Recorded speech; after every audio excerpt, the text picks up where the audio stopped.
Well, hello there. I'm not sure why the intro didn't play. Sorry about that. But Damien and I are here.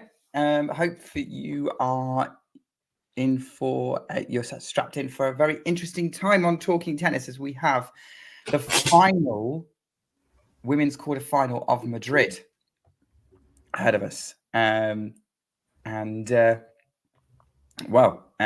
Mirra Andreeva against Aryna Sabalenka in a rematch of last year's last 16 clash, where Andreeva's breakout run in Madrid ended when she realised that Sabalenka had a bit too much of her at that time. Will we receive a repeat of this time? Will Sabalenka have too much for the now 17-year-old Mirra Andreeva? Good evening, Matthew. Lovely to have you on the stream, and I will say good evening to Damien when he's ready to go. I'll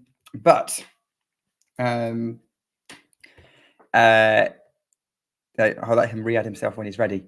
We are going to get underway for the matches. Mirra won the toss and chose to receive, and she actually gets a really good return in play. A really good attempt at it. Unfortunately, Sabalenka won the point. She was just short, so just slightly long. So there we go.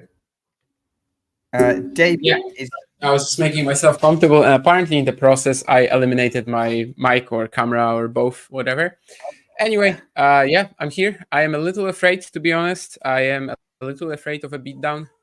Mm-hmm. I think Sabalenka is like kind of the textbook opponent that Andreeva has been struggling with so far in her career. And if Aryna is firing, I'm not really sure what Mirra can do to stop her.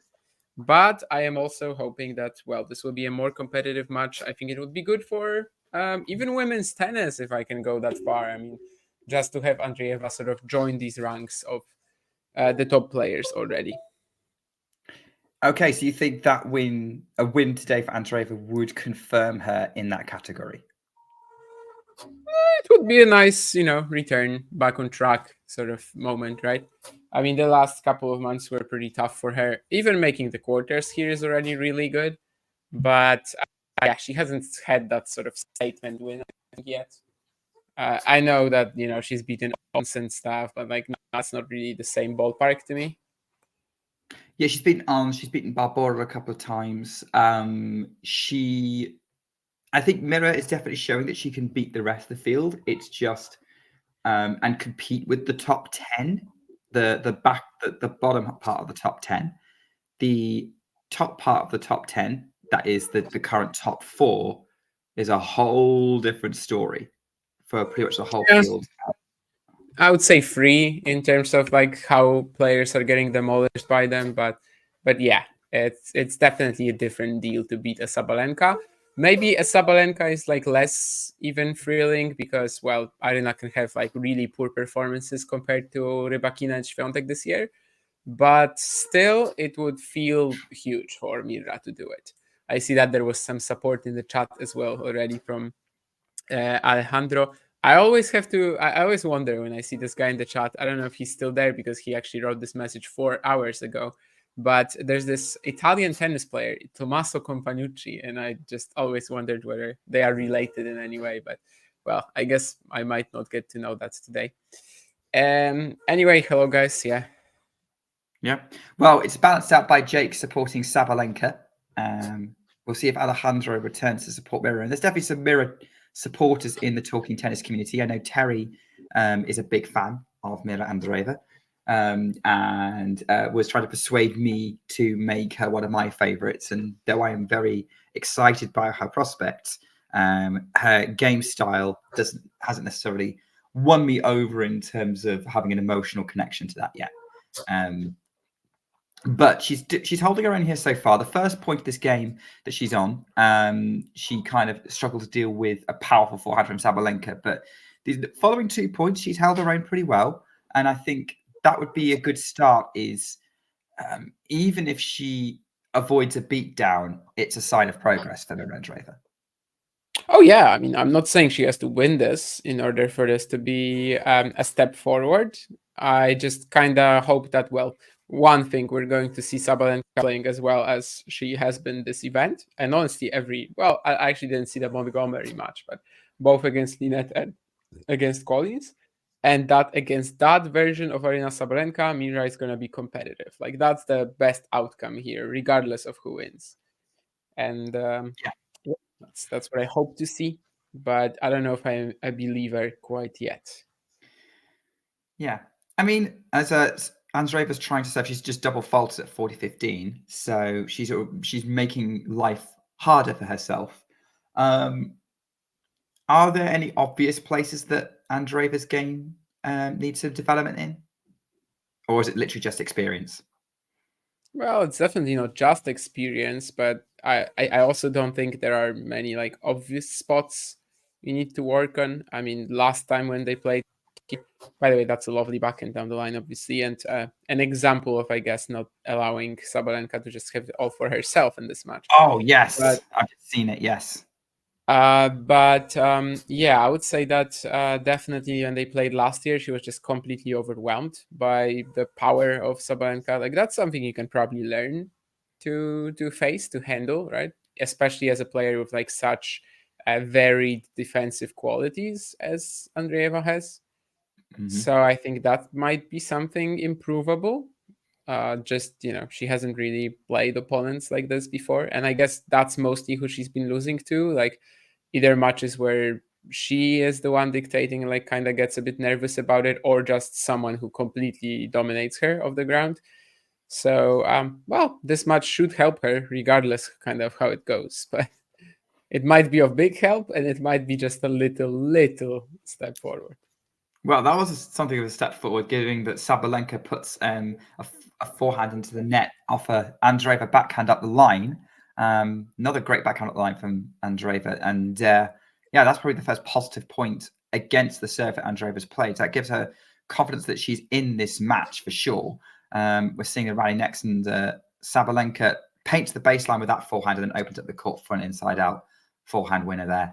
I appreciate you've already seen this, Damien. But you are probably better than most at not reacting to things. Yeah. I've had a lot of experience on these shows. But yeah, some comments in the chat as well about the Andreeva down the line backhand. That's the trademark, right? That's the money maker for her. And hopefully it's on point today. And so far it's definitely been. I mean, already like 2 that have won her the point right away. Maybe 1 that really helped her out as well. Yeah, for sure. So I think there's 2 that effectively point winning backhands up the line. And again, it's just a sign of how solid overall her base game is, Andreeva. Because let's not forget, she's 17. This is her base game we're seeing. She's 17, and she's 17 and 1 day, right? Well, 2 days, I guess. So she hasn't been 17 for a long time. No, but I'd rather get her age right. I obviously, but yeah, just pointing it out that she's just turned 17, so but yeah, she's even younger than she seems, maybe. the point would still apply when she was still 16, right? Oh yeah, obviously, that changes nothing. She's basically 16, is what I'm trying to say. Very close to it, at least. Drop shot Sabalenka. Tell you what, we've been seeing quite a bit of variety from Sabalenka this tournament. Yeah, that drop shot was kind of surprising, that's for sure. We've had Świątek play a drop shot this week too. I mean, all the non-drop shot ladies are suddenly going for them. Yeah, for sure. Well, I think clay naturally lends itself to being a surface you try that sort of thing, right? Oh yeah. I think who was it yesterday? Jack was here and he was doing Nadal Lehečka with me. He mentioned this tweet from Matthew Willis, who kind of said that with the racket technology that we have today, it's actually becoming like even more like for volleys, for drop shots, clay is kind of like becoming the main surface. I mean, for drop shots, it was always the case, but even for like drop volleys and stuff, it's like a lot easier to actually have time to produce these crazy shots. And it makes sense. It makes sense. It's definitely the one where you need to hit through your opponents somehow as well. They are defending 2 meters behind the baseline, and you just gotta finish the points in some way. Of course, Iga against Soribes Tormo, that made sense. Sabalenka against Andreeva, she will have some drop shot opportunities too. We'll see if she is willing to take them, if she is willing to try. Yeah. And I'll tell you that Sabalenka still managing to hit through anyone on the clay court, as she proved with those last 2 points to close out that game, 2-1. Let's talk a bit more about the other tennis news from today. So we'll start with the other women's match, which Putintseva versus Rybakina. I did not watch that match. All I heard, I was seeing the live scores because we didn't have a coverage of it. I know Rybakina saved 2 match points, and I was watching the live scores with not seeing a point of the entire match. I still haven't. Going, how on earth is Yulia Putintseva challenging Elena Rybakina? Because I'd seen the head-to-head as well. Like Putintseva had was it 1-0 over Rybakina going into it? I don't know. It didn't matter because it was it was a long time ago. So okay, it was a long time ago. I didn't see when the match was. I just saw the headline. So and this is what I mean. I've only seen the headline. Like, what was Putintseva doing? No, I mean, it feels a little weird to me that like you would be surprised that she's struggling there. I mean, Putintseva is such a gritty competitor. She's gonna run all over the court. She's gonna just make you hit 1,000 balls. And Rybakina has been going 3 sets in almost every match recently. In fact, winning all of these third sets. Of course, now on a 12 win streak in deciding sets. But yeah, it was mostly just Putintseva doing her thing. She's just very tough to play because she's gonna make you work for it every single time, and that's not easy to handle. And of course, she was very close to winning on the first match point. She plays a drop shot, which was pretty good. I mean, from most most times she played this shot, like this exact shot in this match, Rybakina would usually miss the response. This time she actually got like a perfect winner across the net with pretty soft touch. And then, of course, the ace comes, and after like the next 2 games, Putintseva was done. Like she couldn't even keep the ball in play anymore. She was just like so frustrated, right? So, of course, this could have been the biggest win of her career, really, like or pretty much, given the stakes at least. And the first WTA 1000 semi, the biggest semifinal of her life, but well, you gotta actually get over the line. She wasn't able to do that. Rybakina definitely clutched when it came to the last few games, but Putintseva did fall apart like completely after blowing these 2 match points. I can't even say blowing, but yeah, missing these 2 match points, let's say. That is true. Yeah, okay. That's an interesting take on it. So yeah, I hadn't seen it. I think the reason for my surprise was that Putintseva doesn't necessarily have the firepower to go toe to toe with Rybakina. Oh yeah, definitely. But I guess she's a disruptor, isn't she? And she does run things down. And I guess also she hasn't had that big result yet in her career. Even though maybe a couple of Grand Slam quarterfinals are probably the headlines. By the way, I'm trying to see, my stream is going all glitchy. Mirra is getting it to 30 all after a competitive rally with Sabalenka, eventually moving Aryna around the court. But that's an interesting one. So Rybakina, by the way, that was her first 3-set match in Madrid. So her other matches have been straight sets. She seems to be starting to remember how to avoid 3-setters now, which is good. But yeah, I can't imagine if she whoever she plays in the semi-final is going to make it easy for her to go for a straight sets win. Maybe Andreeva, but then we're going to be assuming that like if Andreeva beats Sabalenka, she's probably pretty well equipped to trouble Rybakina too. Because like if we swap them in the draw now and like Andreeva plays Rybakina, we would have the same feeling as before this one, right? Like nothing would have changed. But if she was to beat Sabalenka, then maybe there's a different story there. Maybe then we actually think, okay, so she also got the tools to beat Rybakina. But yeah, I mean, of course, Rybakina Sabalenka would be a pretty glorious semifinal to have. Potentially Świątek awaiting in the championship match too. Like this could be a very big weekend for women's tennis. Yes. Not even weekend, but Thursday and Saturday. For sure. I think. I mean, look, Keys is a dangerous player, but I think Swiatek should be the favourite on clay, even Madrid clay. And as Sabalenka's opened up the court, hit a forehand winner, she's got a break point chance against Andreeva. So we might have to keep an eye on see if Sabalenka can get the advantage here. But I think, yeah, it's highly likely that Swiatek is going to be playing in the final against one of her against either one of her two biggest rivals on tour right now. But let's have a look and see if Sabalenka can get this break against Andreeva, who's bought the ball toss on the first set, but now goes for out wide, misses it. So we've got a second serve here. Sabalenka's having to hold the point because she's got clay in her eye. So now she's ready for the second serve. Goes for the great return. Mirra doesn't even move for it. That was too good from Sabalenka, who's been returning excellently, and that set her up for that break. She's got the job done. She's 3-1 up. Well, too good, or was the serve too weak? I mean, it's just literally, sits up middle of the court. But yeah, well, that's something we were expecting, right? That Aryna is going to have targets there. Aryna is going to have the power advantage. And so far, she's super clean as well. So if that's how the match keeps going, it's very hard to see Mirra actually pushing her. But of course, maybe Aryna will slow down. Maybe she will lose that rhythm. But yeah, I think even after the opening match that she had in this event against Magdalinette, I was like already, okay, like, sure. I know people are going to say, she went 3 sets with Linette again. But that was super high quality, and especially against Collins. I mean, the turnaround as well.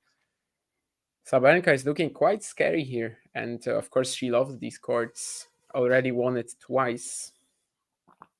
This is the best tennis I've seen from Sabalenka since the Australian Open. I will totally agree. Like, I had the Linette match on, and unfortunately I was working and there was stuff at work that I had to focus on, so I couldn't pay close attention to it, but it did look like Linette was playing well. The Montgomery match, Montgomery was just won that second set out of sheer stubbornness. The Collins match was a really, really good turnaround from Aryna. Like, she stabilized and she really started turning that whole thing around, especially since I think Collins was pretty close to winning that match in that second set, actually. I know she didn't get any match points or anything, but she had break point chances. So, yeah, I agree. Despite the scoreline, Sabalenka's been looking very, very good, and she's looking very good here. She's raced to a 40-love lead in this game, just absolutely firing, hitting winner after winner after winner. And again, and the way she's controlling her strokes as well, like, that's something we definitely have not seen from her since the Australian Open. It's just ridiculous, how huge she's hitting, while still it feels pretty safe, and it still lands in. I mean, everything lands in, and so far, at least in this match. But yeah, she's had amazing in the previous performances already. Yeah. We've got 40-15 up here. Yeah, the control from Sabalenka has been good, and just sort of the construction of everything. And it's just her game's working again, and that means that she's very, very dangerous. She goes for the forehand back behind to the Andreeva forehand, who is somehow retrieving these, still getting this one back as well. Then that's when it goes to the inside-out forehand. She's going to come in behind the net, and she's passed by Andreeva. That was actually a very good point from Andreeva, just resisting Sabalenka, and then the minute Sabalenka gave her a slight opening, she went for it. Yeah, she kind of like shrunk the court well enough that Aryna eventually thinks, okay, I have to get to the net. And that was, well, the approach was a little late. That's a thing, if she survives 10 shots from Sabalenka, then she might probably get some slight tactical errors like this. But well, how often are you gonna survive 10 shots from Sabalenka? And that's the big question. Very few people can. And actually, there's been some good questions that I've kind of bypassed because the chat's kind of gone really fast. But I do want to return to, particularly from Sean in the chat. Let's see if Sabalenka finishes off. She's putting Andreeva under pressure, but Andreeva's still getting that back. Sabalenka pauses before hitting a forehand winner. She's 4-1 up with a break and seeming very much in control of this first set. So, yeah, Sean made a point about 5 minutes ago saying Mirra will be a good counter for the big three in the women's side, who are mostly power players. There's a couple of points I want to address on that, which is one, what about Coco Gauff right now? because she's probably the one who's probably leading the counter to that. And two, this is assuming that when Mirra gets to a point where she's regularly competing for Grand Slam titles, because at the minute she's not. And although she's looking very promising, I'm not expecting her to right now at 17. She has the trajectory that will change in a couple of years or so. But then that's assuming that the current big three are still going to be there when she gets there.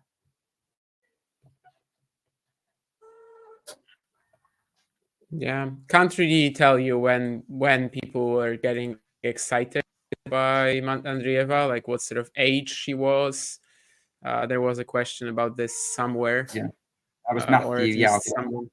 Oh yeah, Matthew here. Really can't tell you. I mean, as you know, I don't really follow the juniors and the women's side that much. I definitely watched her Australian Open final last year against Kornieva, which was just, well, maybe a matchup for the future. Who knows? That's kind of what it's looking like right now, which was ridiculous. Was I really like aware of her before then? Maybe slightly. I don't think she was like, making massive. Well, actually, no. Let me rephrase that, because I think she actually won an ITF very early, even before then, when she was like 14. So yeah, I mean, the probably 2022 was when like she made it, big time in terms of the headlines. Late 2022, early 2023, but yeah, before that, I'm just not the guy to ask, I guess. No, and neither am I. As is well known, Sabalenka's gone for a monstrous forehand win across court. She saw the space and she hit into it.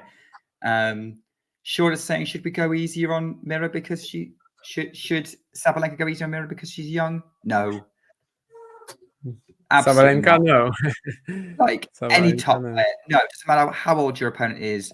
If you can destroy them, you do it. Mirra should watch closely what happened versus Zheng in the Australian Open final. That's just another matchup like this where entering it, we kind of knew that if Sabalenka plays well, Kinven might not have that much to do. And drop shot Sabalenka to win that point, love 30. That was really good too. Yeah, that was very good awareness. That's kind of how she can back out of some of these rallies with Andreeva, which, well, for now she's not really wishing to, but she might in the future. Ghosty's point is more along the lines of he can see Andreeva has the potential to hit and be a power player, but she's not doing it, and that's frustrating him. And so, I mean, he made a point earlier about, if she doesn't do that, then Noshkova will overtake her. Yeah, I mean, I don't think she's a basher, Ghosty. That's probably a stretch. I think she does have a fair amount of natural power. Honestly, when she was just joining the tour, I didn't think that she was going to be that sort of a player that we're watching right now, where like she's really reliant on counter punching and sort of all that wide skill set on the defense. But yeah, I mean, it's not that easy, right? I mean, she can't just start out hitting Sabalenka. Like, that's just not possible. No, and I wouldn't, again, for someone her age, I wouldn't expect that. If she like really does some the right kind of training for it, she benefits from a let court to go to 30 all, having been in trouble, very much in trouble in this game still, Andreeva.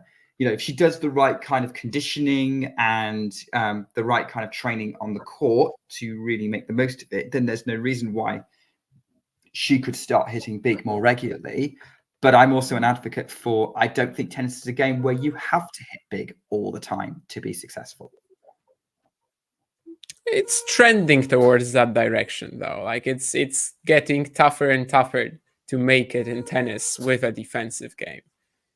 I don't think defense as your pure tactic has ever been super successful. And I would say all the all-time greats, even in the women's game, had big games of some way. But like, in the past, you had to like, if we're talking before the 21st century, then no.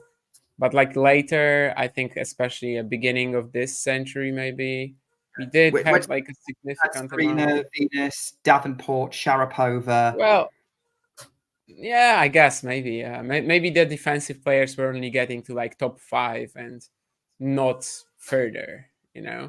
they weren't becoming the old timers, I guess, if you may. Yeah, I guess. Yeah, sure. Great defense from Sabalenka to pick off that volley and go cross court, and she's taken this game to juice, and she's very much looking to be the front foot player in this set. I think power is necessary for success. I think what I mean is that you don't just win by power. You have to have something else to it. Well, Yeah, you have. I mean, we're watching Aryna Sabalenka right now. Yeah, but Sabalenka is actually a good example because, if you look at it, if she just tries to, when her game's not on, it's really patchy. When she's timing everything really, really well, when she's thinking through, even deploying some variety, she's showing great success. Sure. I mean, great success. Well, she's. I don't know. I mean, do you remember her going to the net against Goff in the Australian Open semi? Like, she is a bit of a ball basher, She plays a pretty heavy ball as well, which helps for sure. She does it super clean on both wings. She has a great serve, but she is a bit of a ball basher, And honestly, all the top three right now in women's tennis, like, they do have a certain degree of bashiness to their games. I think definitely it depends how I think for me it's about how it's applied more than else. So I'm thinking of your Ostapenkos of the world that just hit and hope. I mean, yeah, she's not as wild as Ostapenko, but she's also not that much more. Yeah, it's about. Yeah, I would still say she's a ball basher to me. She goes after pretty much almost every shot.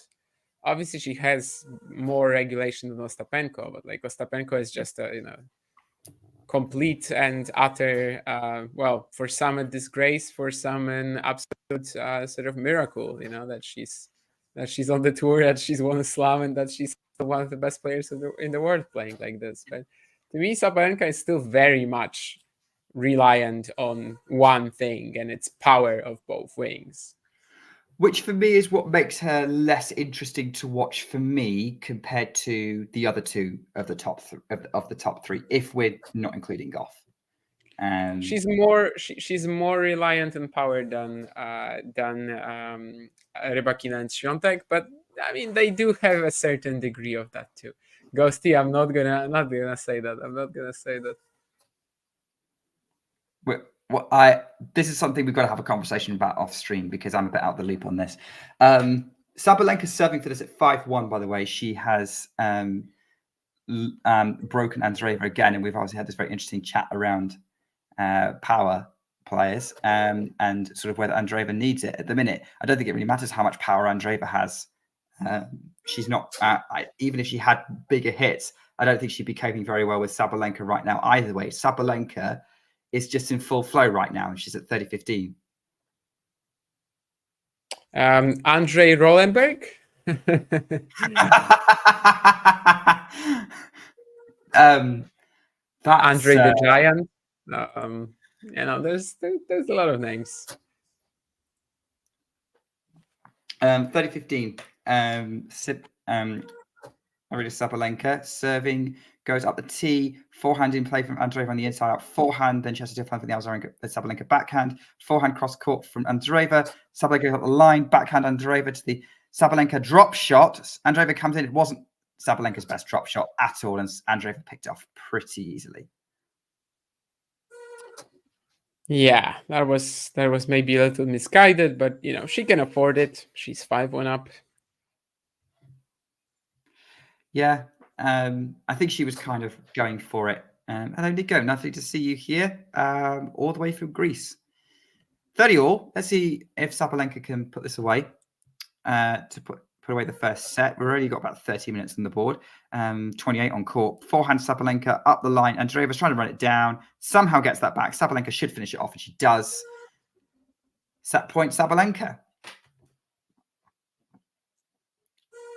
Big strikes from the Belarusian. very, very much having to really concentrate on which Belarusian player I'm talking about right now after the incident from Charleston. But we digress as we see Sabalenka serving out wide. Andreeva gets the return in play. Sabalenka tries to finish off with a +1 forehand and puts it over the baseline. Deuce.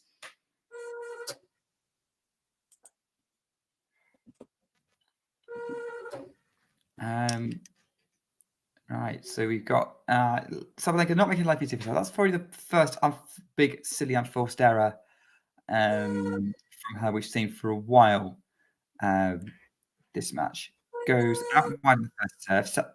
Andreeva gets it back in. Sabalenka goes up the line with the +1 forehands. That one was too good, and it's advantage to Sabalenka again. Damien, I got to ask, what is that squeaking noise? Yeah. It's not good. I'm trying. No. It's fine. I'm just really curious because I heard on our stream before. What on earth is going on here? What is going on court in Madrid at the minute is that Sabalenka's gone long with a first serve, trying to go out the tee. That was I was at the Who jumper, I think, John. I do know who you mean, but I honestly don't know the music whatsoever. But that was not a Rolling Stones jumper. And that was not a good forehand from Aryna Sabalenka, who's put that into the net cross court again, trying to go for the +1 winner. The return from Andreeva was actually pretty good, considering, and it's back to deuce. And Sabalenka's a bit frustrated; she's not getting the job done here. First serve up the tee is an ace from Sabalenka. Didn't look like it, but it might have just clipped the line. So we are heading back to another set point. Oh, I think there's been a challenge. I think Andreeva's challenged the mark. She's challenging? No, she's thought about challenging and then decided not to. Oh, yeah, she has challenged. And it was, oh my word. It caressed the line. That's the best thing I can kind of, and like very few tennis shots. It's not necessarily a good thing to do that in tennis, but given how brief a stroke it was, I think I have to go with that as Andreeva gets that ball back in. But again, the +1 backhand. This is a +1 backhand up the line from Sabalenka, who, we've been praising the Andreeva backhand up the line. The Sabalenka backhand up the line is pretty special as well, and she uses it to get the job done in this set 6-1. So yeah, beat down incoming, Damien. Big what? Beat down incoming. Beatdown, yeah. Sorry. Sometimes, yeah, the noise that you probably can still hear, hopefully not too loud, is sometimes even stopping me from hearing you. But basically, it does look like it. Sean was there earlier with the comment that Saba might be Mirra's worst matchup. I'm not sure what she can do against her. And yeah, I think we're all not too sure at the moment. So kind of just hope for her level to drop, maybe. That's unfortunately the best she might be able to do here, and that might not be enough given how Aryna started this match. Even if she's had a few mishaps, they were in the long run very, very inconsequential. Yeah, I guess with something against her, especially if her A game is on. I'm apparently a big Justin Bieber fan, which is interesting. Yes.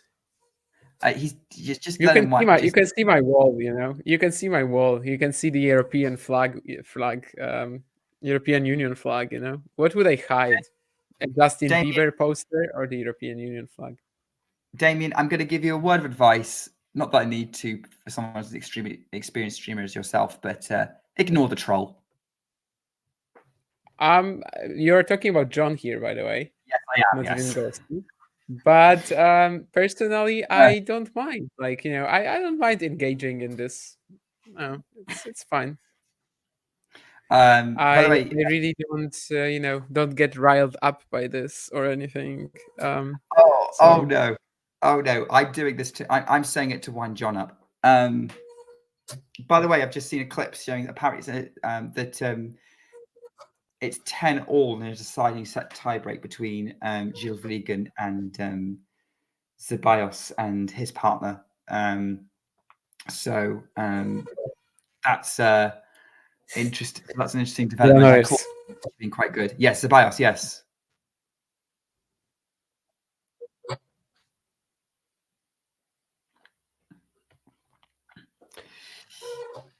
So we're back. Thankfully, with Granollers Ceballos, if you know one name, you're gonna know two because, well, for the past 10 years they've been playing with each other. They have. Sometimes they have. But some person mix it up and then it's tough. But yeah. Yeah, Granollers Ceballos, pretty successful doubles pairing, particularly at the French Open. So we're already back on court. Neither player took a break there, and Sabalenka is again just putting the pressure on Andreeva, who had a very, very short second serve and just gave Sabalenka everything to play with. Sabalenka eventually hits the winner, although Andreeva did run down her previous attempt at hitting through her. But Sabalenka already on the board in their second set. Yeah, neither player took a break, but we might have Sabalenka looking for one very shortly. Hey, I'm liking that line. Great return from Sabalenka.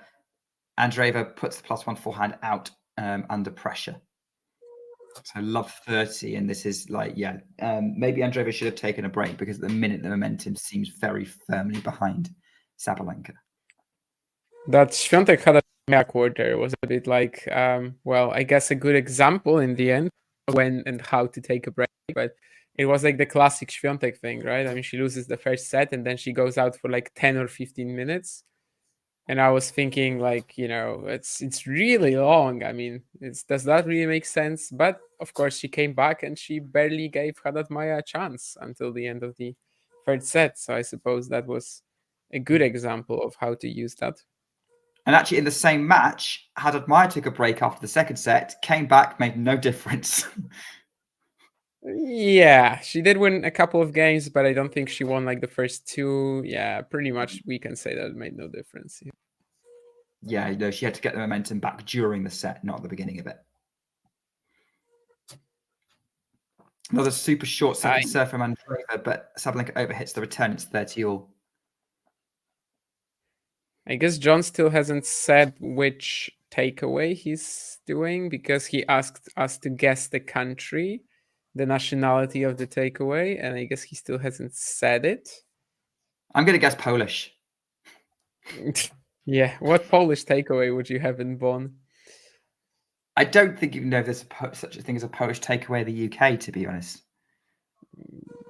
It would be more likely in the UK, for sure. More likely, yes, but there tend to be Polish-specific supermarkets in the UK.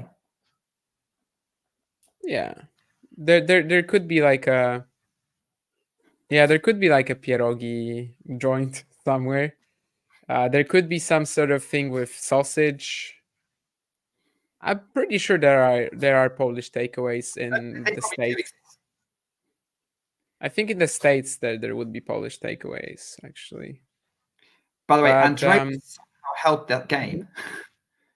Yeah. I'm just thinking what nationality John is going for, and well, I don't know. Let's say Chinese. Cool. Do I want to give a serious answer or not to that question?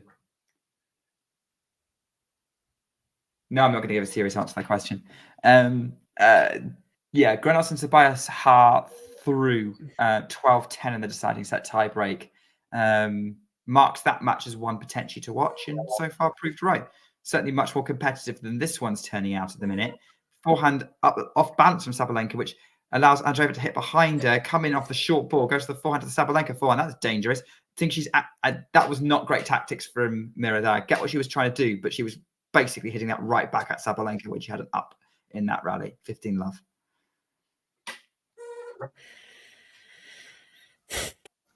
This was your opportunity to disagree with me if you wanted to, Damien. I wasn't going to, not really. Sabalenka goes out wide with the first serve, but it looks like it's a net. So Sabalenka's going to, that kind of resets the point a bit. Would you say if this is going to be a Sabalenka-Rybakina semi-final, which is looking very likely, would who would you be? Is there a clear favorite, or is it too close to call? I don't think there is. I think there would have been before the event in Rybakina, but because of what we've been seeing from Sabalenka so far, you could even try to make the case. If, let's say, this match ends 6-1, 6-2, and we see exactly the patterns that we've been experiencing so far, like let's say the second set is the exact copy of the first set, you could probably make a case for Sabalenka being the favorite. But let's also remember that when they last played, Rybakina like smashed her off the court. And Rebecca, Yeah, I think it's very tough to give anyone the edge, sort of with what we know right now before the second set of this one. I could be wrong about this, but I'm working off memory here. I think Rebecca has won a set in every single match that she's played against Sabalenka. I don't think Sabalenka. How many times has she played her? I don't even know. How many times has she played her? By the way, backhand went up the line from Sabalenka to close the game out. Very kind of, again, just court opens up. She hits a winner off it. Let me see if I can get the details of their last year. Definitely Australia, Indian Wells, and WTA finals, right? Am I forgetting about a match from last year? And before 2023, I don't know. Head to head. Let's have a look. They've played a ton. Oh, Beijing as well. Yeah, they've actually played a ton. Yeah. 5-3. Yeah, 5-3 because I think Rebecca was way down in the head-to-head, which was weird at one point. And well, it wasn't weird, to be honest, because like their fourth match, after which Sabalenka was 4-0 in the head-to-head, that was the 2023 Australian Open final. You know, would you have expected Rybakina beating Sabalenka in 2021 or 2019? No. So like it wasn't weird, actually. You know, Rybakina started a new chapter in her career when she won Wimbledon in 2022. Yeah, 2019, no. Rebecca, was showing flashes of promise during 2021.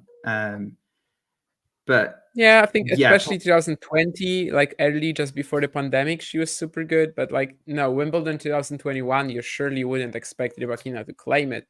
Rybakina just started a completely new chapter of her career, 2022 Wimbledon especially, but even we can maybe start from Australia, because after Wimbledon until the end of the year, she wasn't doing that well. So it's like the Świątek head-to-heads, you know, before 2022 doesn't matter. Yeah, but yes, if you start in 2023, it's 3-2 to Rybakina, overall 5-3. And yeah, I'm right. Rybakina has won at least one set in every single encounter she's had with Aryna Sabalenka. And yes, she's still 5-3 down. Yeah, but that's why I always say, like, whatever match they play is going to be competitive. Well, Brisbane this year. Either competitive or Rybakina beatdown.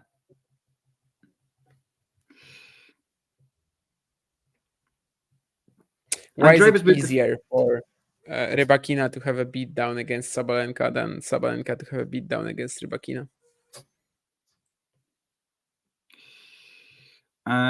Okay, John, if you want my real guess for takeaway, it's going to be I'm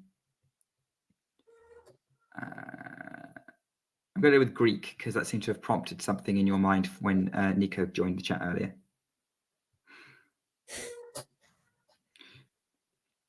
But yeah, I think it's just an interesting point here. That I think it's something I will use to kind of say something interesting about that rivalry between Rebecca and Sabalenka, is that Sabalenka has to work very hard to beat Rybakina, even if she's up in the head-to-head.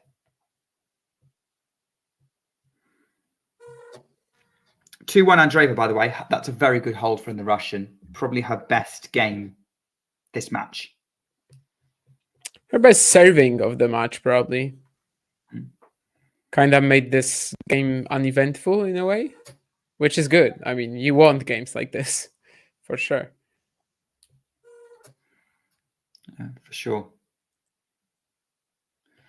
Especially right now when she kind of needs to keep it close for a while at least, and then we'll find out. Yeah, that's definitely going to be. Do we have the answer already? Not yet, no. He's probably in the middle of queuing up for it. So yeah, we're into an interesting one. Okay, so here's another question. For the other semi-finals happening, Świątek Keys.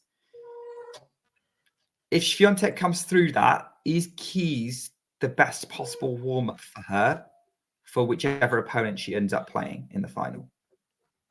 Interesting. It's definitely not a bad warm-up for her.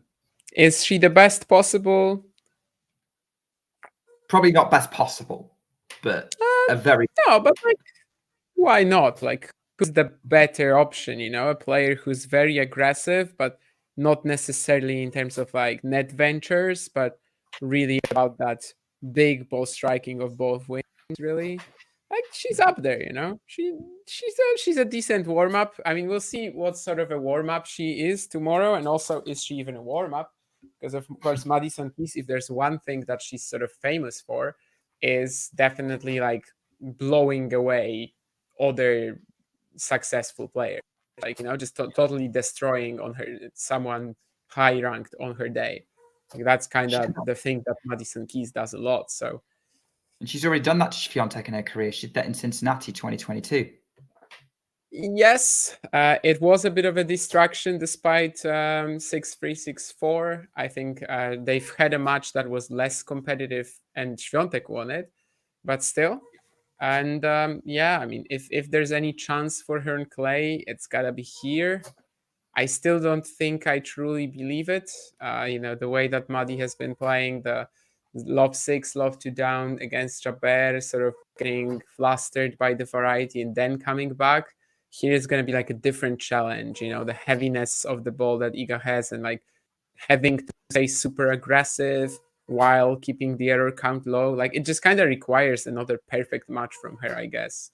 But she will go after the second serve. Yeah, she will. And I don't know. Just don't feel like she's going to have the consistency. But maybe I'm just already dreaming, about that Rybakina Sabalenka semi, and then the winner takes on Świątek, because that's really like, that would be a beautiful way to cap off this event. And I think we're overdue like another big clash between those players. Although, in a final, because Rebecca Świątek in Stuttgart was pretty good. But I think it kind of sucked compared to Doha, but we got that in Doha. So Doha, if Doha went 3 sets, that would have been the best possible setup. Backhanded to the net, Andreeva 30-15 for Sabalenka. I agree with that, Ghosty.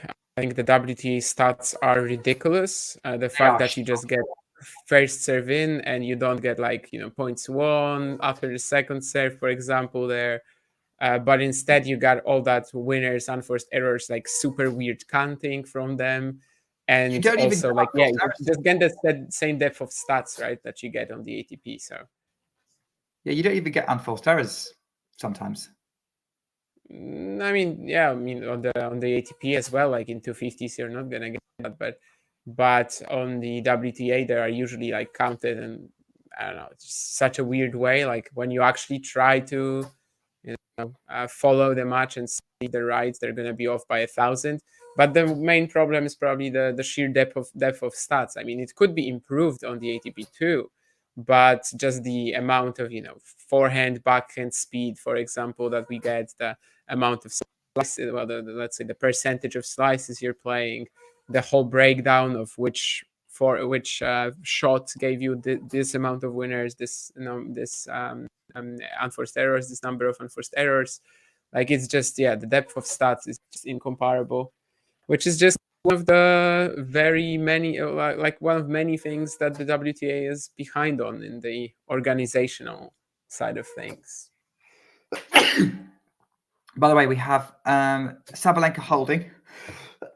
Excuse me. Andreeva actually had opportunities in some of the points in that game, but... Did I say Chinese, by the way? Did I say Chinese? I can't remember. I think I said Chinese. I think you did, yeah. And yet Johnson's nice guess, Nick. Well, it's probably because Where's my credit? Where's my credit? Do I get a I don't know some Damien, you get enough reward? credit, all right. What, You don't. which stat is underrated in importance? That's a good question. Out of the ones they show us, probably not many, but I wish they showed like, the percentage of first forehand after the serve, maybe the ratio of forehands to backhands in general of the ground. I feel like that's two very telling stats in 90% of matches, and yet we don't get them on the screen at least. Sometimes for the ATP or for the slams, you're going to find forehands to backhands ratio, but like, you got to actually look for it. You got to work to find it. Whereas the first shot after the serve stats, like they will show to you sometimes, but it's generally not accessible. And I think in many, many cases, these are things that decide the match. Not accessible without some kind of fee, I don't think. Well, it's not accessible at all. I mean, who would you want to pay for that? Whoever the stat companies are. Who yeah, but do they even handle individual users? I mean, they do for players. Whether they do for non-players, yes. But, I don't think any journalist-ish figure. No, really. I don't think so either. Yeah. By the way, it's 15:30 as Andreeva's back under pressure in this match. This game is currently once again going similar to how some of other service games gone. That's a very nicely placed second set from Andreeva, though, who then tees off the cross-court forehand. Sabalenka gets that one back in play. And Andreeva just drops in, which means Sabalenka can reach it. Forehand Andreeva up the line to the Sabalenka forehand. It's kind of neutralized. And then, Andreeva kind of pushes it wide. Under a bit of pressure from Sabalenka, but again, just Sabalenka able to keep herself in the point, and Andreeva not really, like when she is up in rallies, she's not necessarily making the most of it. Yeah, I mean, it's not in her game at the moment, right? It's not really something that's happening to her today. Like she does struggle with this. And when someone overwhelms her like Sabalenka, plus is still very consistent actually today and very just sharp. Yeah, it's been a nightmare for Mirra. You can see she's pretty frustrated as well now. And she has a big hill to climb here. Yeah, Sabalenka breaks with a big backhand from the net to get the winner and close out. And she's now 3-2 up in the second set with a break. And it does look very straightforward for Aryna Sabalenka.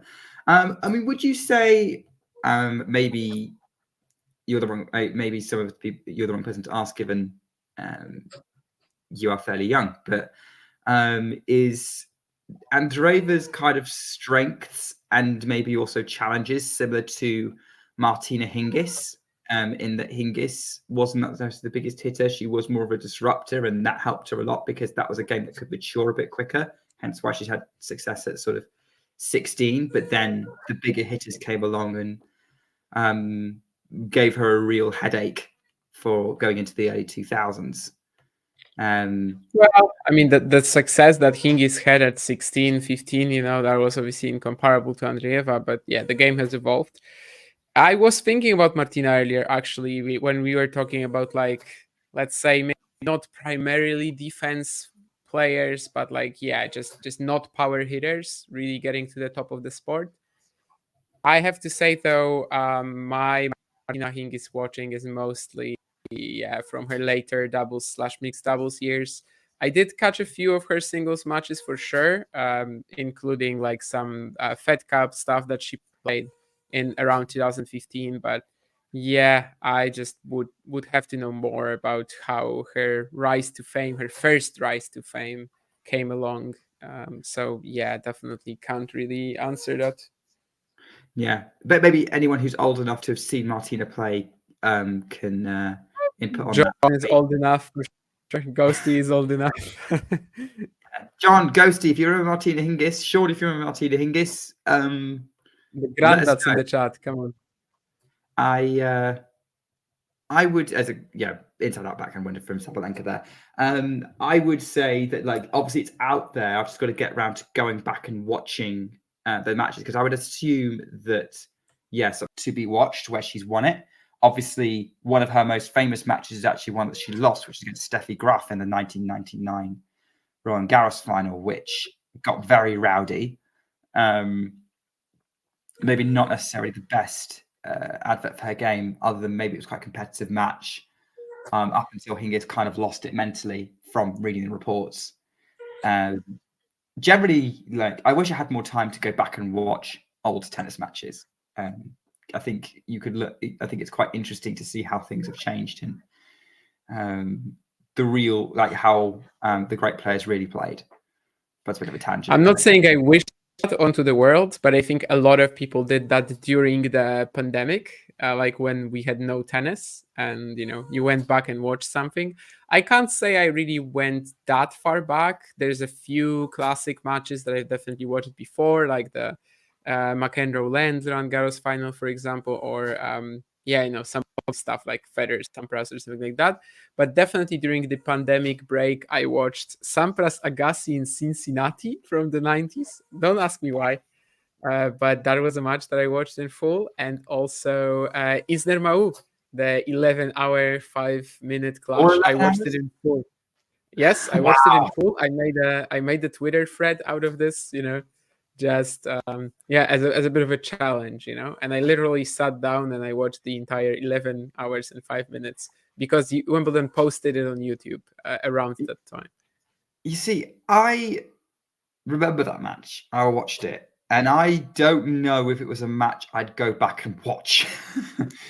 But the problem is, by the way, I mean, you're saying you watched it, but like, what does that mean, right? Like, how much of it have you watched? Like, I think it's likely that there aren't too many people on the planet who watch the whole thing. You're right.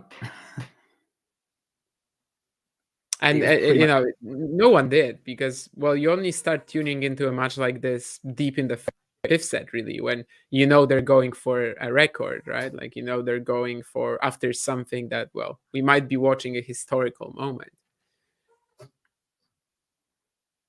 Absolutely, yes. I think I definitely but yeah, during that fifth set.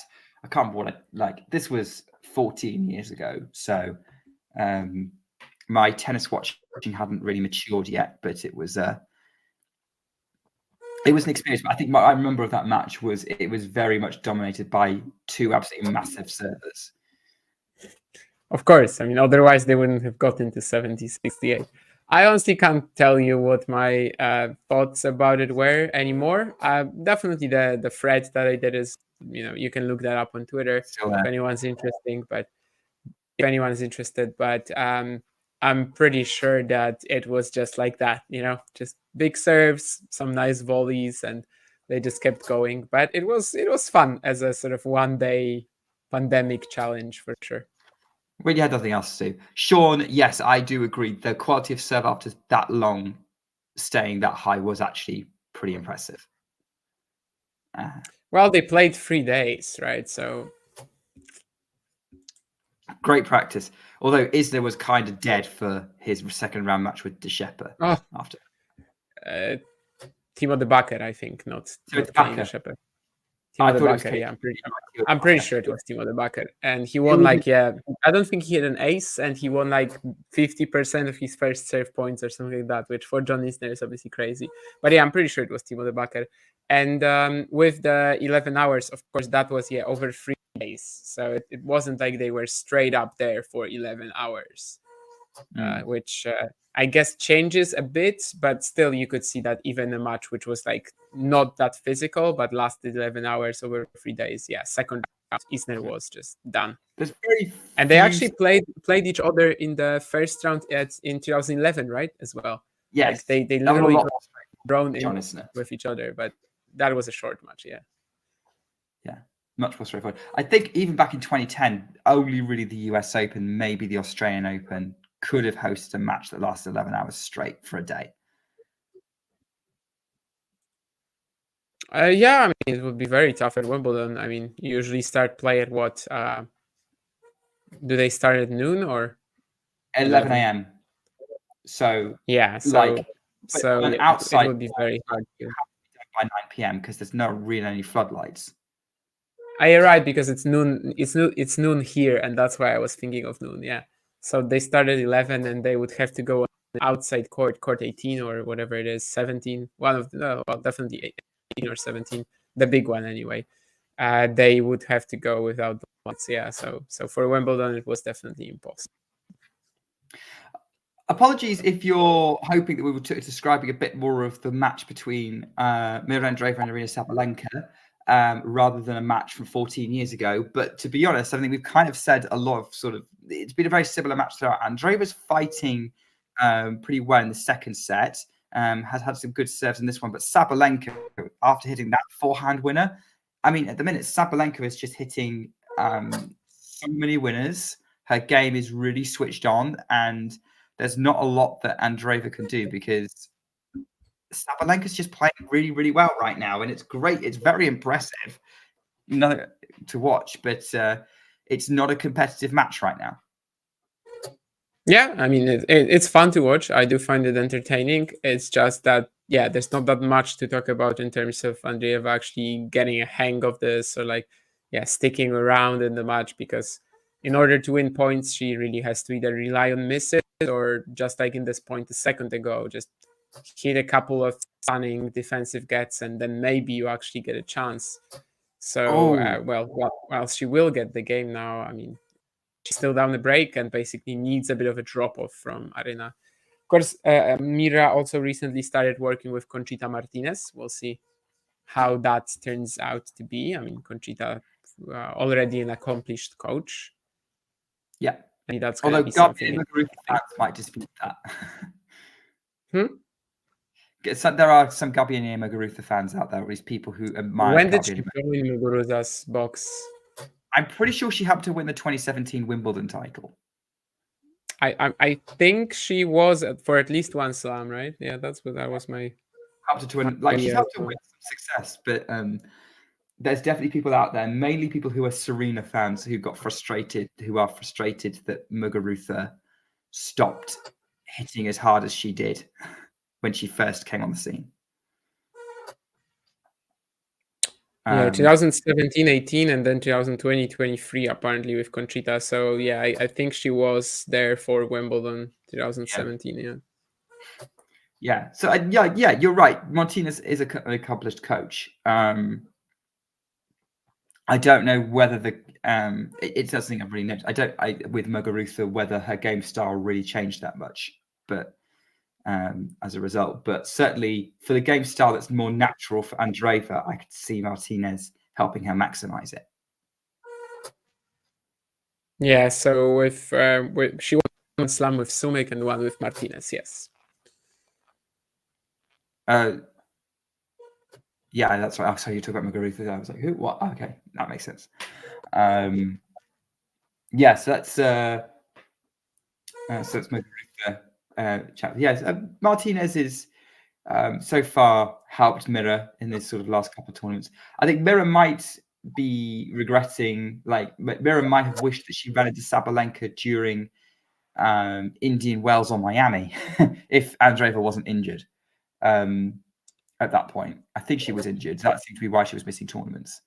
Yes. Yeah. She was out for a while, came back in the Rouen, made the quarters, lost to Kalina, and well, here it looks like another loss in the quarters, although it would be a much more impressive quarterfinal run. Yeah, for sure. Yes, especially given who she managed to beat. Like, she beat Vondroushova, she beat Paolini. I'd say those are two good wins for her. Taylor Townsend, and I guess we're missing one player. Noskova. Oh, Noskova. Yeah. That was, I guess, one of the bigger ones too. Mm. All of these wins, I mean, starting from Taylor, these are tricky opponents left and right. Yeah, she's had a good run this tournament. But yeah, the gap between these tricky opponents and this tricky opponent is still pretty brutal. Yeah, Jake, weight of shot. I don't know if it's weight of shot, because frankly, most of Sabalenka's points have been coming from clear winners. Andreeva's able to defend to a certain extent, but Sabalenka's being too good at opening up the court and hitting into space in the end. That's more being how the rallies have gone from my observation. Damien, I don't know if you want to comment on that. Which is kind of due to weight of shot, but I don't think she's speaking about the second question from Jake. I mean, I don't think she's really exploited forehand to forehand here much. Yeah, it's really not getting into these patterns for the most part, I suppose. Here we have a very good return, yeah, from Andreeva. She did maybe, she could have clinched it at one shot than two, but the return won her the point essentially. Yeah, because I saw the overhead and I was like, if she just goes up the line, she's got the point. She got it to Sabalenka, and she was good enough at the net to cover off Sabalenka's return, and then went into space and Sabalenka opened up. But this is her chance. Like this is 30. She's still just one break down. This is the moment when maybe she can produce something. Sabalenka's gone long with the first serve. So yeah, second serve for Sabalenka, who's rolling her eyes. There's the umpire, not actually related to Caroline Garcia. As a backhand from Andreeva in play, forehand cross court from Sabalenka. Andreeva runs it down, scrambles it back. Backhand Sabalenka cross court again. Andreeva runs it down. Sabalenka should pick that off at the net, and she does. 30-all. So 30-all for Sabalenka again. Like, yeah, does the right thing, moving Andreeva around, and then eventually pulling off the volley to hit into space. And there's nothing that Andreeva could do. And again, like, we talked, Jake, you were asking about sort of weight of shot. Sabalenka's been showing a lot of great variety as well in this match. Oh, apparently we've lost the score. No, okay. We're back. We have an actual producer. This is good to know. As Sabalenka hits again into space, big forehand winner. Wrong footing Andreeva, 40-30. And maybe the danger has passed for Sabalenka, but we'll have to see how that goes. How this game goes. You've still got one more point to finish it off. It's still 40-30. Loose point, we're at deuce. But serve from Sabalenka is just wide, 40-30. Looking to move to a 5-3 lead and put pressure on Andreeva to serve to stay in the match. Goes out wide. Yeah, this kind of seemed like the final call. I mean, we'll see, but yeah, huge backhand winner from Sabalenka to finish the game off. So 5-3. I can't even say that Andreeva missed like many opportunities there, right? I mean, there was that volley, I guess, from Sabalenka, which didn't need to be easy. But otherwise, yeah, when someone is crushing the ball of both wings with like this amount of control as well, yeah, it's just... Yeah. Sabalenka gave Andreeva 2 opportunities. Mirra took them, but that was the only opportunity that she got. Realistically, we've been talking about it. I don't think Mirra, apart from a couple of tactical decisions in a couple of rallies, there's not been a lot Mirra's done wrong. And that's a nice drop shot, actually, from Andreeva, that Sabalenka finds it really tricky to run down and puts it wide. So that was a good shot from Andreeva there. But yeah, in my mind, tactical decisions in some rallies aside, that's not what's been costing her. And I've liked how she's tried to, her defensive ability have kept it in some of these rallies with Sabalenka.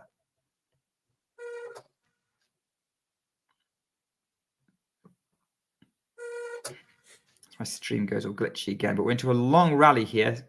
Andreeva's going to go up the line with the forehand, gets frustrated that it just missed. And it's 15-all. It was there. You can see it. Comes off the racket and just lands wide.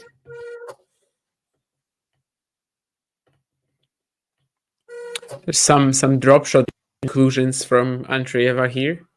I mean, it's definitely a tool that she can use here, but the main issue is that when she's behind in the points, you can't. So, and she's behind in 90% of the points. So.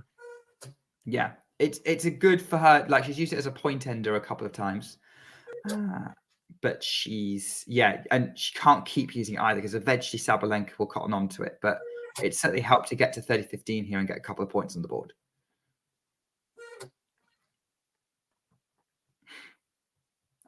And give her hope to make Sabalenka serve it out and make it a 6-4 set with only the one break.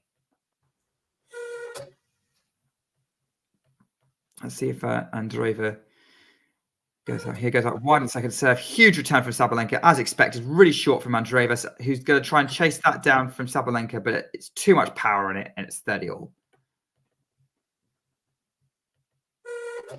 And Andreeva just looks like, she's Andreeva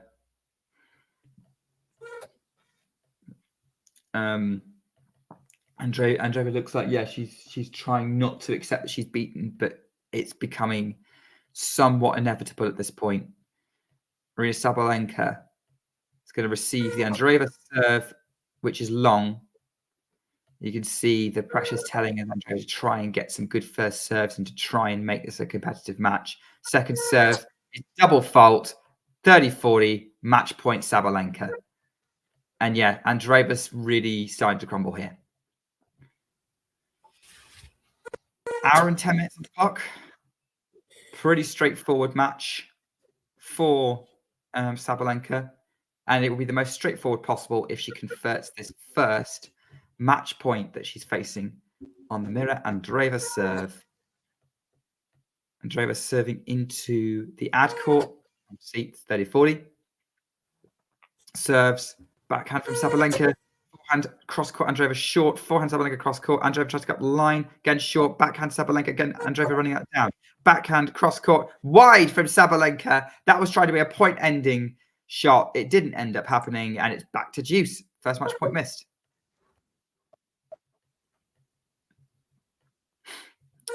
Streams planned for tomorrow. I guess tomorrow, Jake, there's only three matches in singles, right?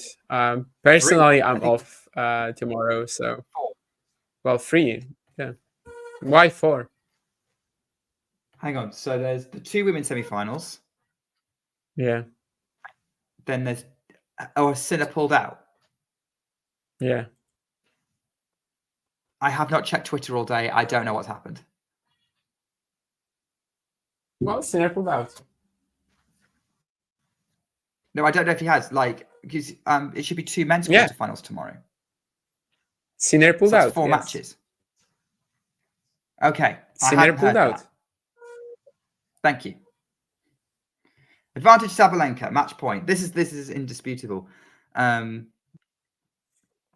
So Andreeva tries to go up the line, misses the shot. So second serve. Sabalenka should be all over this, and she is. Goes to the backhand of Andreeva up the line, which is long. Oh no, that was good. That was comes off the baseline. And Sabalenka misses another match point. Although to be fair, that was Mirra playing very, very well there. Yeah, but I haven't been on Twitter. Jake says that. Go on. Yeah. Sinner pulled out due to the hip issues. It was like 2 hours ago, maybe something like that. Also with Jake, what do you guys think of Mirra's sister? I think it's very much a Linda Brenda situation, if you get me. One is really talented. The other is, might stagnate. That's what I'm trying to say. Right. And what was the question? Is Madrid a bust? Only Medi and Andre still around from the top 10 guys, Rafa out. I mean, we were all expecting, or at least, hoping for that Sinner Alcaraz match, right? And Carlos, he wasn't kind of in no shape to maybe compete at the highest level possible, but still, I guess that was the expectation. And then suddenly in about an hour, we have neither of these players there. So I do think it's a little bit of a bust on the men's side. But then on the women's, where we might have, a legendary lineup. Rybakina, Sabalenka semis, and then one of them to play Świątek. But on the men's, we are not far from a bit of a bust. Let's imagine, we've got a Fritz Auger-Aliassime final, for example. No disrespect to both guys, but... On clay, that's weird. If it was a North American hardcourt, different story. Yeah. It would still be weird, but let's. Sabalenka saves a game point with a huge forehand up the line, then has a return called out, a backhand up the line that she's now challenging. But it was out, so Mirra's got another game point to try and keep this match to the one break. We'll definitely talk about the men's line because I haven't seen an awful lot. Forehand in play from Sabalenka. Andreeva has to scoop that up to Sabalenka backhand Andreeva. Again, Sabalenka just teeing off on that forehand. Andreeva still getting that quite deep up the line, actually. That was a nice counter punch from Andreeva, who gets the game. Sabalenka hits her forehand into the net. And 5-4. Sabalenka's going to serve this out. Andreeva may have acquitted herself a little bit in this set. Yeah, either one more game or maybe a legendary comeback. We've already had Rybakina Putintseva today. Rybakina saving 2 match points. A great backhand down the line, and one of them here for Andreeva. Who knows? And also, I wanted to say that actually, I think the best option for the event now, maybe it's a little bit, it's not objective, Ghosty. You can definitely know that. But let's imagine Lehechka wins the whole thing. Wow. Now, that would be a story. I'd be here for that. I certainly think, I don't know if I'm expecting him to beat Medvedev tomorrow, but I'm very comfortable with the idea that he would do it.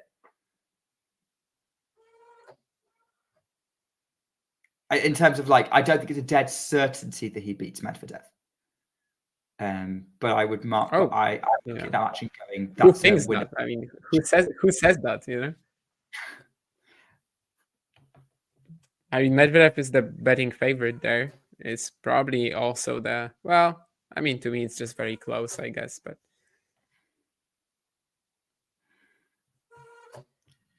that could happen. I think Andrei Rublev must be looking at this going, huge opportunity. I think at this stage, this can be an argument for everyone, right? Everyone left in the draw is looking at this like a huge opportunity. For Medvedev, it would be perfect because it's a title he's never won before. So, he can pick it up. He can't win anything he's won before. So this is a great opportunity to pick one more thing up. And that gives him one title under his belt for the next 12 months at least. Sabalenka, by the way, so far cruising through the service game. Andreeva trying to run everything down, but there's just too much on the Sabalenka shots, and she finished it off with with a couple it takes her 2 overheads to do it, but she gets the job done. It's 30-love. Yeah, I as someone who likes underdog stories, I would be very, very supportive of a Lehechka win. I think he would be the coolest story to win it. I don't know if the tournament director should say something like that, but I totally get that. I mean, they were hoping for a Alcaraz final, and in 1 hour they basically lose both guys. Yeah, it's definitely. I get what you mean. I get what you mean, Ghosty. Because if Rublev wins this one, there's again going to be a lot of talk like this. Yes, regardless if it's me or anyone else. So I get what. Backhand inside out backhand from Andreeva. Oh yes, Cerundolo's still it because he's still yet to play Fritz this evening, which is after this match. I don't know. For some reason, I just don't treat Fran as a potential winner. But sure, it would be a good story. I think Lehechka just screams more. I got the chance to win this than Cerundolo with how he's been playing. Yeah, I'd agree with that. Especially when Lehechka's on, he's really on. And that's a great forehand from Andreeva, who wrong foot Sabalenka to hit a clean winner. It's 30-all.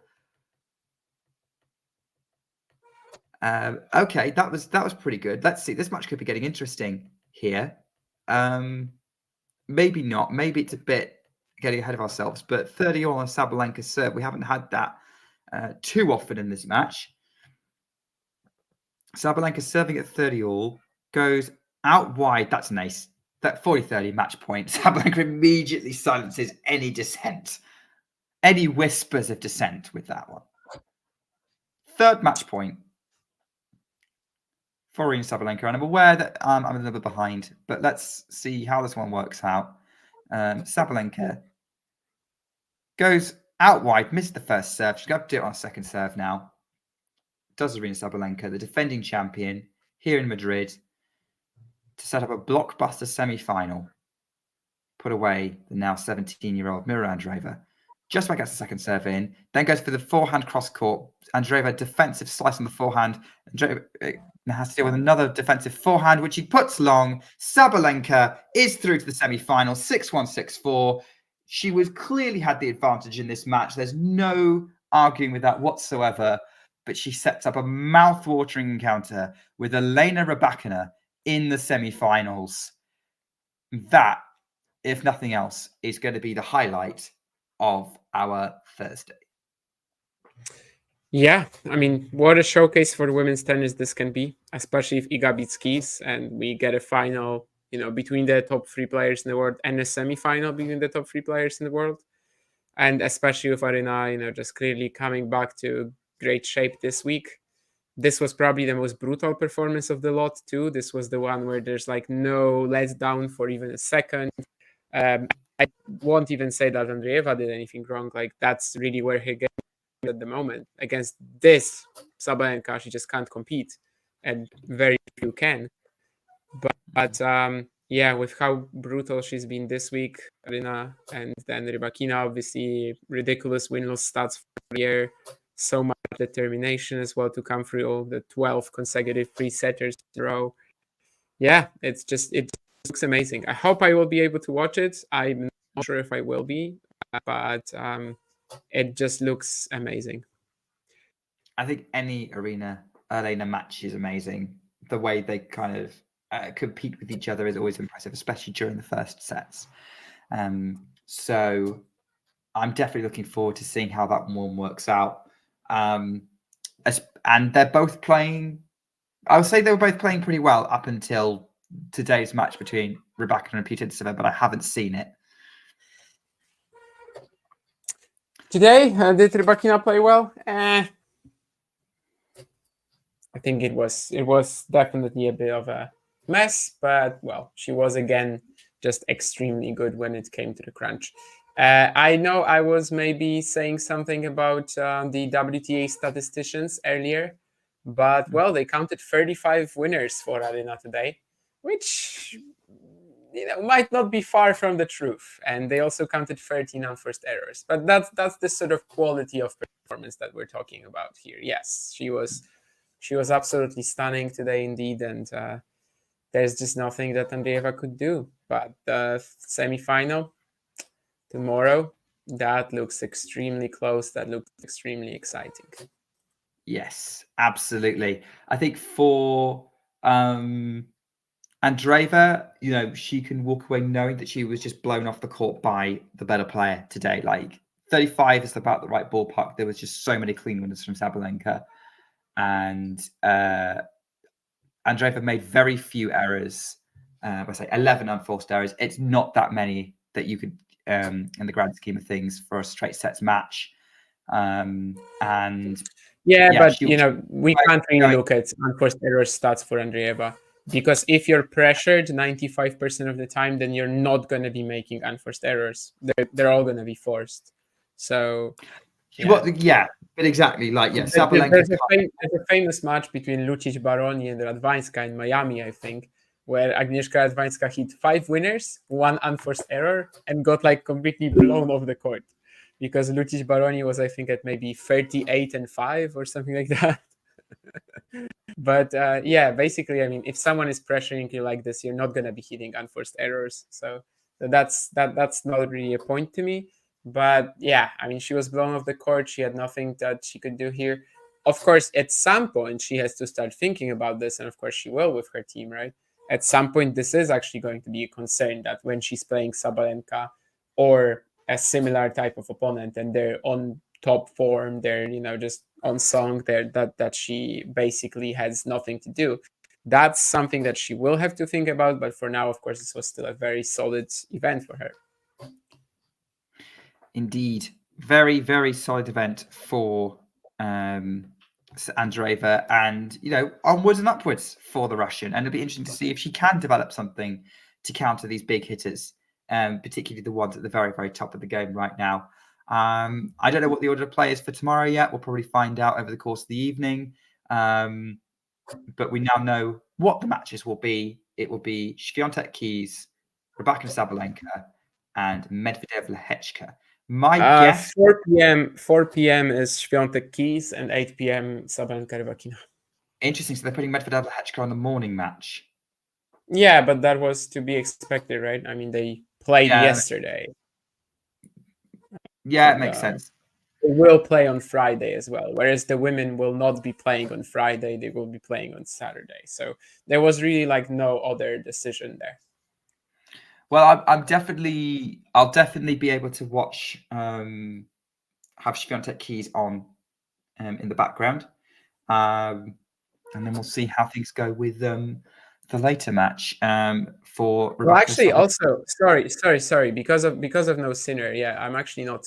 It's actually not in the morning, Medvedev Lehechka, but it's going to be 8 p.m. and then Rybakina Sabalenka comes in. Okay, so they're doing the 2 night matches. Okay, interesting choice. Yeah, they're still having 2 night matches. Yeah. Well, I hope that goes well for the Madrid guys. It's certainly going to be a good night match fair for the crowd. And the crowd in Madrid's also got night match fair for Francisco Cerundolo against Taylor Fritz for the opportunity to make a Madrid semi-final. So that could be an interesting night. Thoughts on which way that might go?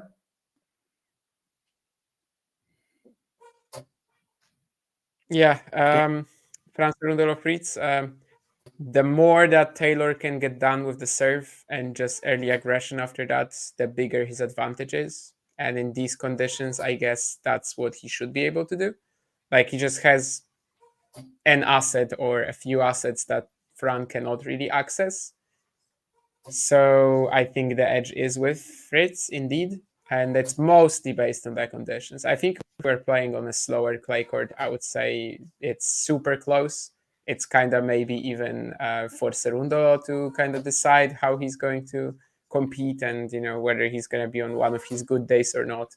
But if Fritz can just serve like he did against Hurkacz, for example, that's a massive advantage because that's something that Cerundolo will not be able to match.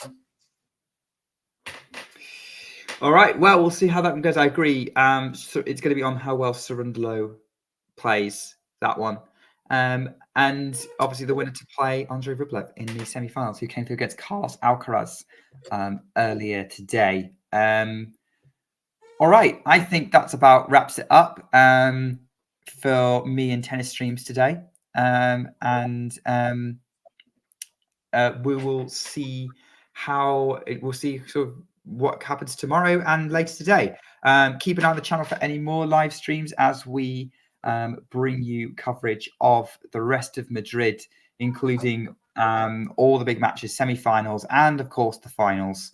Hopefully I'll be one of those with you at some point, but regardless, I hope to see you all again.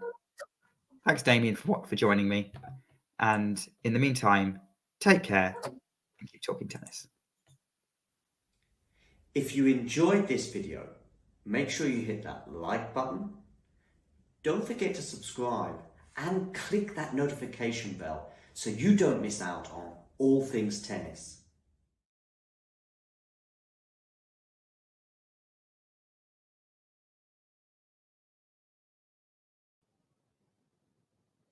Hey, thanks for taking the time to, well, you haven't got any choice, actually. I'm just talking at you, if you like.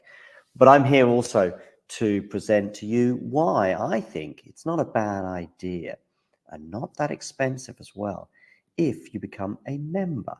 And this is how you can do it, and this is what you can gain. So if we look here at the Talking Tennis sort of homepage, if you like, on YouTube, we can see this little button here which says join.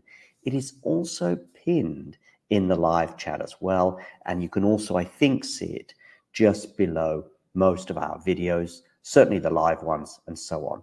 Now, why is it a good idea to join and become a member? Well, in the live chat, you can add little funny things, you can add emojis and all sorts of things, but possibly more importantly, you can get to access some live videos, such as this one here, where we look back on the last sort of few moments from the Billie Jean King Cup.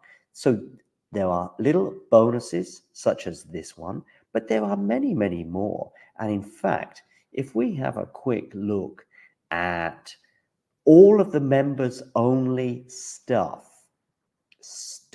I repeat, you will see very, very quickly some of the top stuff that we've had for members only over the last 12 months since the channel began. Remember, these videos are for members only. You can become a member from as little as about $2 a month, €2 a month, £2 a month, something like that. There are various different things. Oh, and by the way, you'll also be supporting the channel. So it's a win-win-win-win scenario. Let me just show you some of the members only stuff. For example, we've got an exclusive little clip there talking to Laura Siegmund, Laura Tsurenko, her encore interview, some doubles footage there from Monastir, the Germany press conference pre-tournament Billie Jean King Cup, Claire Burrell talking as well to the media in her press conference in Monastir, Storm Hunter and Alicia Parks interview, Rebecca Masarova, her press conference, Coco Gauff exclusive for members only, albeit it was in Madrid, but these are just some of the things, some of the interviews and etc. Like Lestien here, a chat with him, Emma Navarro, and so on and so forth. So many little bonus videos available for just €2 a month.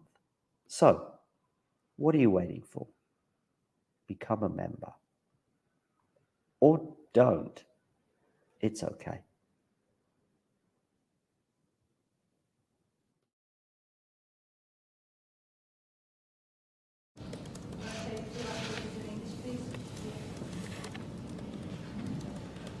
Hi, Novak. I don't know if you saw what Vasek said last night about organising, and tennis could and should be even bigger than it already is, if only the people organising it were doing their job properly. He highlighted the balls, he highlighted playing late at night and then early in the morning and injuries. I just wondered whether you heard that, but also if you'd like to add something. No, I haven't heard that.